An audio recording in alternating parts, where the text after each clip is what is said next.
আমরা যে ধানের ভাত খাই তার পিছনে মানুষের কৃষকের কত যে শ্রম এবং ঘাম এর বিনিময়ে আমরা এগুলো পাই তা কি একবার ভেবে দেখেছেন? কত শ্রম দিয়ে এই ধানগুলো কৃষক আবাদ করেছেন আর এই ফাঁকা মাঠে এই ধানগুলো এভাবে রেখেছেন। এখন এটা মাড়াই করতে হবে, শুকাইতে হবে, সিদ্ধ করতে হবে, তারপরে এটা মেশিনে দিয়ে চাউল বের করতে হবে, বাজারে নিয়ে বিক্রি করতে হবে, তারপরে এটা খাওয়ার উপযোগী হবে, আপনাদের আপনাদের আমাদের খাওয়ার উপযোগী হবে।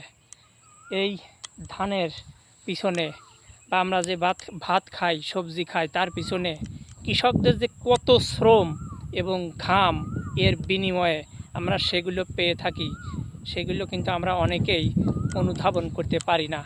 তাই এসব কথা ভেবে কৃষকদের সম্মান করুন, কৃষকদের সাথে ভালো ব্যবহার করবেন, তাদের সম্মান করবেন, তাদেরকে হো করবেন না, ক্ষেত বলে গালি দিবেন না।